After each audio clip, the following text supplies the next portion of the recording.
And we're back. Can Takaru get these warring father and son satellite makers to come together?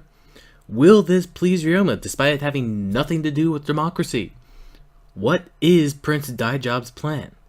Let's tune in and find out with 94 days left for Takaru as we start episode 14, Zekkai Chikyu no Yoke, or Superb View, the Earth's Daybreak.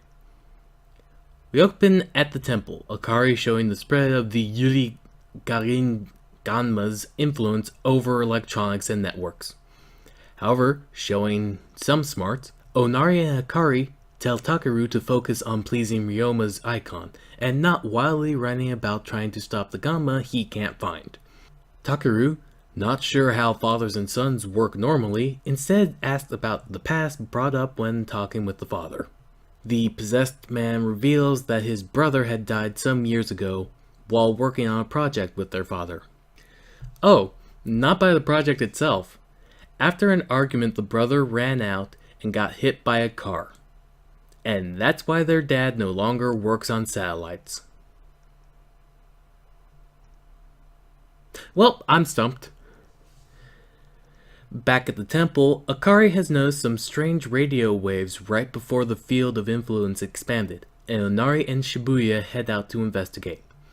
Back at the factory, Takaru goes in to speak with the father again, by which he means ghosting into his room while the father mourns over a picture of his two sons. Takaru appears and tries to convince him to get over the pain of his other son by quoting the father. The father pushes Takaru out. Back with Onari in the forest, Shibuya, noticing something, finds a gang of Ganma. A gangma, if you will. And the two are snuck up upon by two more Ganma. Back at the factory, the possessed man feels Takaru's done enough, and so, it seems, does Ryoma.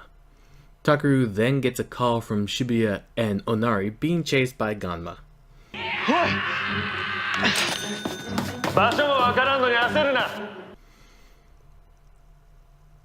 But he does. The phone he just used, the world's least comfortable cell phone, it turns into a vulture that can follow the call, remember? He did that during the Robin Hood icon episode, when Onari called him, but then got caught by the thief Lil Jon. Anyone?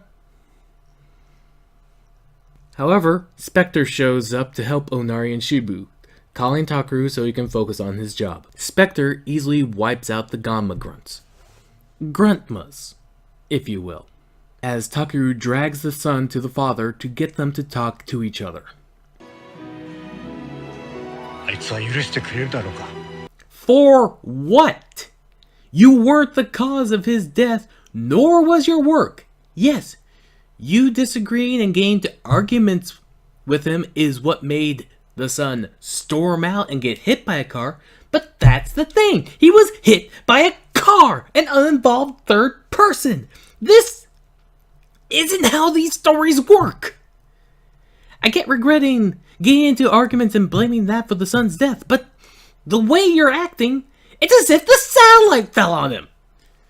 So after some soul searching, Takaru finally convinces the two that the dead can't help anymore. Ha! And they need each other to see the dream come true. Back with Daijob, he recalls his meeting with his brother, who I am dubbing Brother Two Feathers, mostly speaking of the power of the luminary icons, and that they have power to give Ganma physical form, though this seems of little interest to Brother Two Feathers. Back in the real world, the Yuri Ganma's preparations are complete. According to the Sacho Alliance, this plan was hijacking the father's satellite. Akari tells Takaru where the others are, but then is shocked by her phone, passing out like everyone else near an electronic device, and a blue orb leaving their body once out. The orbs gathering at the hijacked satellite with a Ganma mark on it, and then back down to the Yuri Ganma. I get that the spread is wider, but that seems really unnecessary. Yes, it is, Nessa. Extremely Nessa.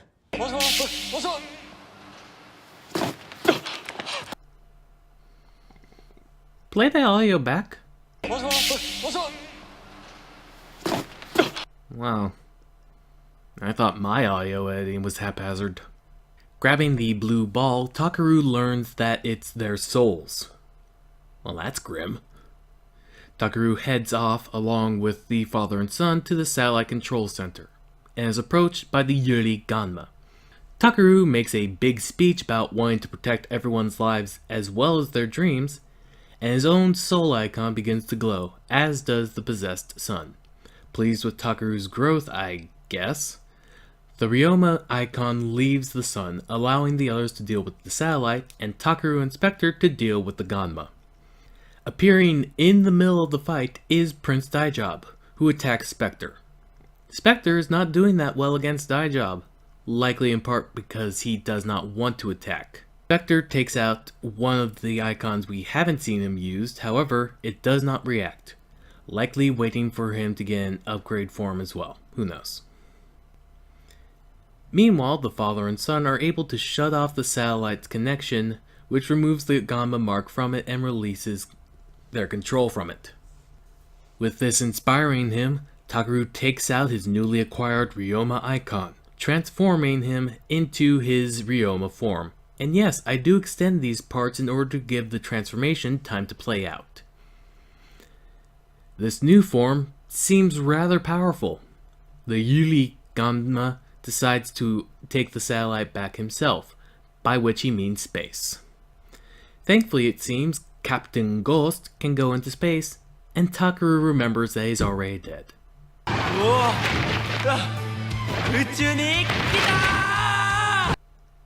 Well, when you say it like that, it almost sounds like a catchphrase from a better series. To fully understand this joke, feel free to request that Jake of Reading Too Much Into Things review older Kamen Rider series. Takaru is able to finish off the Ganma fairly easily, which luckily does not destroy the souls held within, but in fact releases the souls back to their hosts on Earth. And so our episode ends with Onari and Akari arguing, Ryoma's icon speaking, me noticing that the icons have the heroes' names on them so a joke from last week was pointless, and Takaru wanting to connect with Musashi. And that was episode 14 of Kamen Rider Ghost, and while not as painful as the previous pair, it's still not fun. I like the idea of the icons possessing people instead of destroying artifacts, but it's too little too late. Then there's the nerd in me annoyed that a democratic-minded rebel who opposed an over 200-year-long period of isolation in Japan was dumbed down to just dream big! But I can understand people not feeling that's an important point to gripe about. Also, apologies for my horrible mangling of the name Yuri. Next week, we can look forward to space once again by sharing some love with the Outlaws. As always, thank you for watching, and stay safe.